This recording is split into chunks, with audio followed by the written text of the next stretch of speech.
देखिए अभी हम आपको चतुर्थांश या पाद के बारे में बताएंगे। यदि इस वीडियो को शुरू से आखिर तक देख लें तो आपका आज के बाद एक भी ऑब्जेक्टिव नहीं छूटेगा। यहां से हम ऑब्जेक्टिव के बारे में बात करें तो कम से कम हर एक साल 2 नंबर का पूछा जाता है। यदि आपको लगता है कि आज के बाद यह 2 नंबर नहीं आपका गलत हो या नहीं छूटे तो जरूर इस वीडियो को शुरू से आखिर तक देखने का प्रयास कीजिएगा। और इतना उम्मीद आप बनाए रखिए कि एक छोटा सा वीडियो में ही आपको हर एक चीज बताएंगे जो भी यहां से ऑब्जेक्टिव बनता है। तो देखिए, और यह भी बताएंगे कि चतुर्थांश को चतुर्थांश या फिर पाद क्यों कहते हैं। तो देखिए, आपको पता होगा ग्राफ बनाए होंगे तो इसमें एक चलता है एक्स अक्ष, एक कौन सा चलता है एक्स अक्ष, और दूसरा चलता है आपका वाई अक्ष। एक एक्स अक्ष और दूसरा वाई अक्ष। यदि इस तरह से है तो इसे कहेंगे एक्स अक्ष, और यदि खड़ा है तो इसे बोलेंगे वाई अक्ष। फिर से सुनिए, यदि खड़ा इस तरह से कोई रेखा है सीधा, इसे बोलेंगे वाई अक्ष, और इस तरह से है तो इसे बोलेंगे हम एक्स अक्ष। और पता होगा कि एक्स अक्ष को सूचित करते हैं इस तरह से एक्स कॉमा, इधर हो जाएगा एक्स डैश, उधर होगा एक्स और इधर होगा एक्स डैश। जिधर डैश जाएगा उधर माइनस होता है मान, जबकि ऊपर वाई होगा और नीचे होगा वाई डैश। हम क्या बोले, जिधर डैश होता है उधर जाएगा माइनस का। अब कभी यदि आपको लगे कि तो भूल जाएंगे माइनस प्लस प्लस माइनस, कोई दिक्कत ना, आपको जो भी इसमें बताएंगे ना ट्रिक के साथ ही बताएंगे। देखिए आप लोग तो सही का निशान लगाने के लिए जानते ही होंगे इस तरह से। अब सोचिए इस तरह से कहां पर, कभी आप ऐसे करते हैं सही क्या? नहीं, जब भी करते हैं तो इस तरह से, इस सही का जो निशान चला ना बस यही आपके लिए प्लस है, यही आपके लिए क्या है प्लस। तो इस तरह से जो चलेगा ये प्लस होगा ऊपर, और इस तरह से जो चलेगा ये क्या होगा प्लस होगा। तो देखिए अब आगे यह आपका चलेगा प्लस में और ऊपर भी चलेगा आपका प्लस में, और आप तो पता होगा कि इधर तब क्या होगा माइनस, क्या होगा माइनस। पता है जहां पर सिर्फ प्लस प्लस हो वहां से चलेगा प्रथम चतुर्थांश। और चतुर्थांश को चतुर्थांश इसलिए कहते हैं क्योंकि चतुर्थ का मतलब होता है चार, चतुर्थ का मतलब होता है चार, और अंश का मतलब होता है भाग या टुकड़ा। तो चार का यहाँ पर अंश के बारे में चर्चा करेंगे, चार के अंश के बारे में चर्चा करेंगे। 1 2 3 4, 4 भाग है ना, इसलिए हम इसको बोलेंगे चतुर्थांश। क्या बोलेंगे? चतुर्थांश। चार का अंश इसलिए बोलेंगे चतुर्थांश। लेकिन हम क्या बोल रहे थे, जहां प्लस प्लस हो उसको बोलेगा प्रथम। अब कभी ऐसा लगे कि यहाँ पर भूल जाएंगे तो मत टेंशन लीजिए, हम आपको क्या बोलेंगे कि ट्रिक के साथ बताएंगे। तो यदि प्रथम चतुर्थांश के बारे में चर्चा करें तो खुद से सोचिए कि कौन प्रथम स्थान पर रहेगा, कौन यानी कि गांव में या किसी क्षेत्र में प्रथम स्थान रहेगा जो हमेशा प्लस प्लस में कमाई करता हो कि माइनस में जाता हो? प्लस प्लस में, जो दिन प्रतिदिन प्लस में पैसा जमा करेगा यानी कि कभी लॉस में ना जाए, तो वो पहला आदमी होता है अमीरी के क्षेत्र में, किसी क्षेत्र में। आप ही सोचिए अपने बारे में, यदि आप डेली कुछ ना कुछ सीख करके प्लस करते हैं तो आपसे आगे थोड़ा ना कोई होगा। तो यह हो गया प्रथम चतुर्थांश। और इस तरह से घुमा दीजिए, इस तरह से माइनस के तरफ मत आइएगा, नीचे ऊपर जाएगा, ऊपर ऐसे प्रथम चतुर्थांश, ये हो जाएगा आपका दूसरा, ये हो जाएगा तीसरा, ये हो जाएगा चौथा। प्रथम चतुर्थांश, द्वितीय चतुर्थांश, तृतीय चतुर्थांश और चतुर्थ चतुर्थांश। अब यदि हम इसी में बात करें तो देखिए पता होगा कि प्रत्येक घर में एक्स कॉमा वाई होता है। एक्स कॉमा क्या होता है? वाई। प्रत्येक घर में क्या होता है? X comma Y. फिर से बोले क्या होता है प्रत्येक घर में? X comma Y.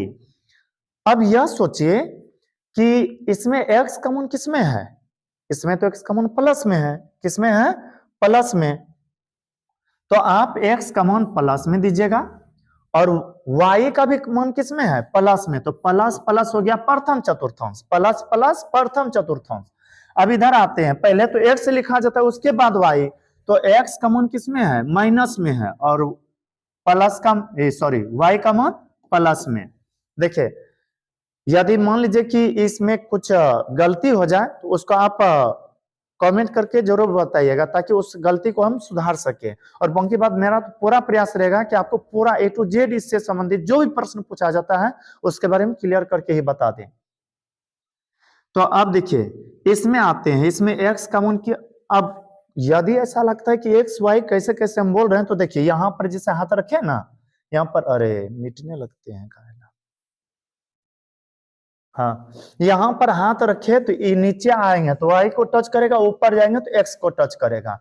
तो सोचिए पहले तो x से लिखेंगे, x कॉमन किस में है, माइनस में, और इधर y कॉमन माइनस में। फिर इसमें आते हैं x कॉमन किस में है, प्लस में, और इधर y कॉमन माइनस में।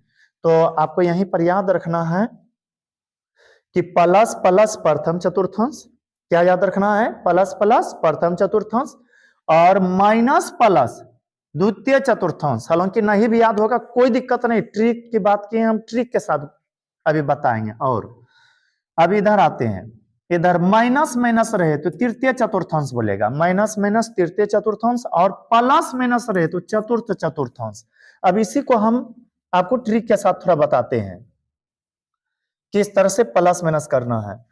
तो देखिए plus plus plus comma plus रहेगा, प्लस कॉमा प्लस रहेगा, प्लस प्लस प्रथम जो हमेशा कमाएगा वो प्रथम आदमी होगा, ना कि पहला अमीर होगा या रैंक में एक तरह से प्रथम स्थान पर आएगा, प्लस प्लस प्रथम। और याद रखिएगा माइनस माइनस तृतीय, प्लस प्लस प्रथम माइनस माइनस तृतीय, प्लस प्लस प्रथम माइनस माइनस तृतीय, माइनस माइनस क्या बोलेगा, तृतीय। और इसके बाद यह वीडियो देखने के बाद आपको कुछ भी नहीं रटना पड़ेगा, याद ही हो जाएगा, प्लस प्लस प्रथम माइनस माइनस तृतीय। अब देखिए बचा दो घर, आराम से लिखिए, इसका चिन्ह क्या है, माइनस कॉमा प्लस, और इसका चिन्ह क्या है, प्लस कॉमा माइनस। अब देखिए एकदम साधारण दिमाग लगाना है, एकदम साधारण दिमाग।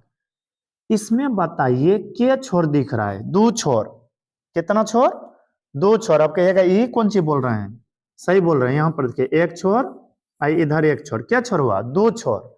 अब इसमें गिने क्या हुआ है, 1 2 3 4, नहीं समझ में आया, फिर से देखिए ये माइनस है, इसमें दो छोर है, 1 2, तो दो छोर है तो इसे बोलेगा द्वितीय चतुर्थांश। कौन सा चतुर्थांश, द्वितीय चतुर्थांश। 1 2 3 4 छोर है, इसको बोलेगा चतुर्थ चतुर्थांश। इस तरह से हो गया आपका क्लियर, प्लस प्लस प्रथम माइनस माइनस तृतीय, माइनस प्लस द्वितीय, अब प्लस माइनस चतुर्थ।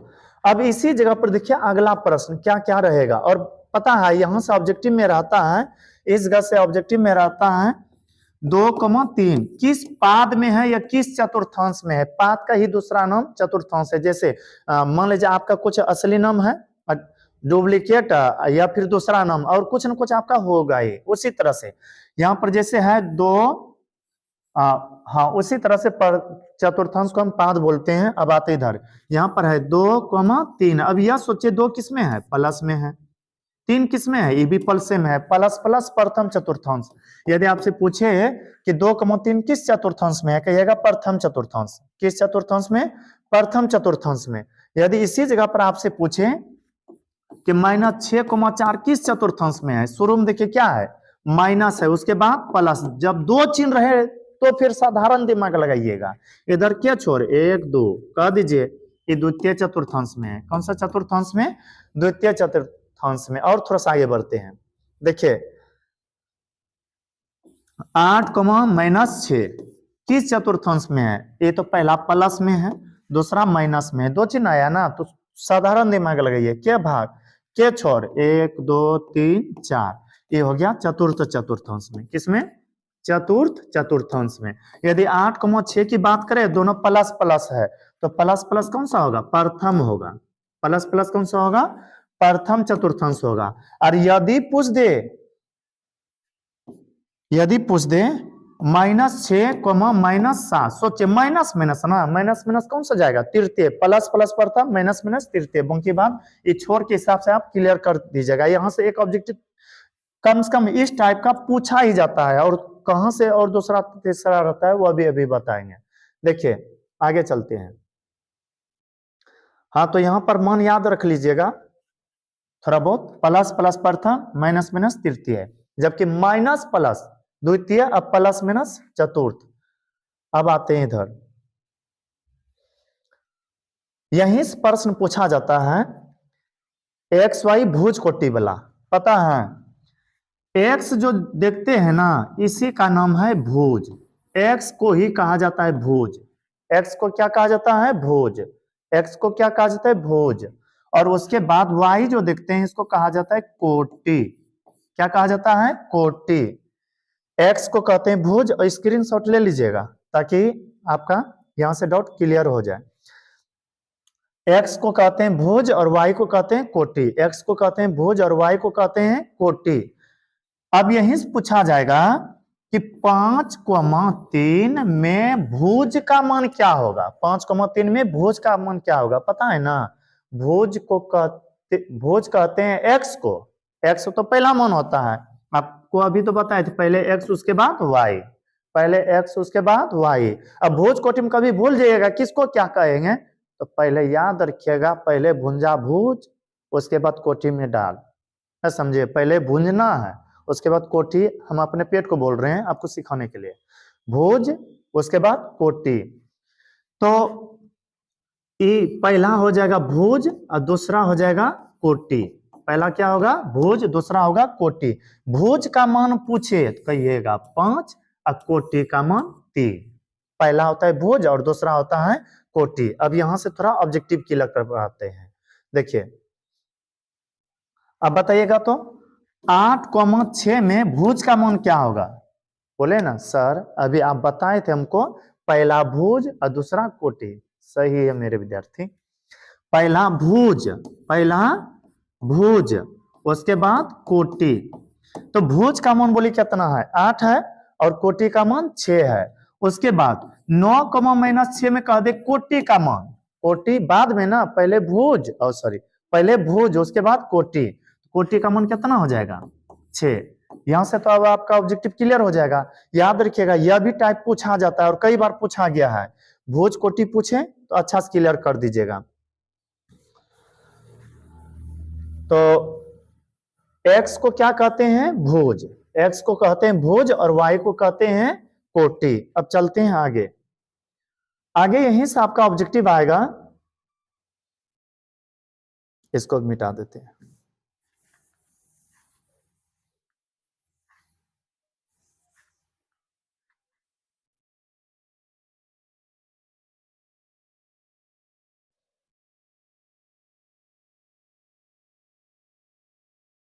ठीक है,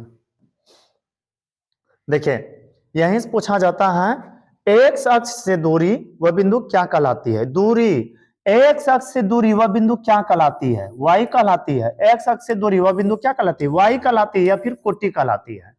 एक्स अक्ष से दूरी पूछा जाएगा, वाई मारिएगा या फिर कोटि। और यदि पूछे वाई अक्ष से दूरी क्या कहलाती है, कहिएगा एक्स या भुज, कहिएगा सर उधर का ट्रिक से बताएं, इधर का कौन बताएगा, हम ही बताएंगे। देखिए समझाते हैं आगे, यदि दूरी में पूछा जाए एक्स से दूरी क्या कहलाती है, वाई से दूरी क्या कहलाती है, बस आपको ऐसे लिखना एक्स वाई और फिर लिखना है भुज उसके बाद कोटि, भुज उसके बाद कोटि। एक्स पूछे कोणमी बस गुणन कर दीजिए ना, एक्स से कोटि वाई से भुज, है ना। इंटरेस्टिंग ट्रिक्स, बहुत मजेदार है। आप एक बार कम से कम इसको कॉपी पे हो सके तो दागने का प्रयास कीजिएगा कि हाँ एक्स वाई भुज कोटि कोणमी मिलान, ये दूरी में हुआ, दूरी जैसे है ना, एक्स से दूरी कौन है कोटि है भाई, वाई से दूर कौन है भुज है, दूरी पूछे तो उल्टा चलिएगा। अब आगे देखते हैं ऑब्जेक्टिव को, यहीं पर पूछा जाता है मूल बिंदु के बारे में। देखिए मूल बिंदु का निर्देशांक, मूल बिंदु का निर्देशांक ये कहा जाता है बीच वाला, इस जगह पर यहाँ सबके लिए 0 होता है, सबके लिए मान 0 होता है। यदि आपको यहाँ पर एक तरह से ट्रिक चाहिए तो आप कह सकते हैं मस्जिद हो या मंदिर हो, या मंदिर हो या फिर मस्जिद हो, सबके लिए, जैसे मुस्लिम लोग जितने भी होते हैं, मुस्लिम भाई जो भी होते हैं, वो मस्जिद में अपने आप को यानी कि एक समान व्यक्ति समझते हैं, हिंदू भाई जो भी होते हैं वह मंदिर में अपने आप को समान समझते एक दूसरे के बराबर, उसी तरह से याद रखिएगा यहाँ पर एक्स भी आकर के मिला है, वाई भी आकर के मिला है, एक्स भी आकर के मिला है, वाई भी आकर के मिला है, सब बराबर है तो उसको कहिएगा जीरो, यानी कि वहां पर कोई यानी कहता है जाकर के कि मंदिर में कि हम ही सबसे श्रेष्ठ है, वहां पर सब लोग अपने आप को समान या जीरो समझते हैं। तो उसी तरह से यहाँ पर कहिएगा 0,0, मूल बिंदु का निर्देशांक होता है 0,0, मूल बिंदु का निर्देशांक 0,0 होता है। तो यह सभी बातें हमें उम्मीद है आपको समझ में आ गया होगा। यदि यह वीडियो अच्छा लगा हो तो हमारे वीडियो को लाइक करें, और यदि अभी तक हमारे चैनल को सब्सक्राइब नहीं किया तो कर ले, ताकि जो भी इस तरह का वीडियो अपलोड करें वह आप तक आसानी से पहुंच सके। हाँ, और यदि यह वीडियो आपको बहुत पसंद आया हो तो अपने दोस्तों के पास भी शेयर करें, ताकि जो भी यह देखे उसका पूरा तरह यह ऑब्जेक्टिव से संबंधित जो भी ऑब्जेक्टिव आए वह क्लियर कर ले, और जो भी डाउट था वह क्लियर भी हो जाए। ठीक है, मिलते हैं अब अगला वीडियो में।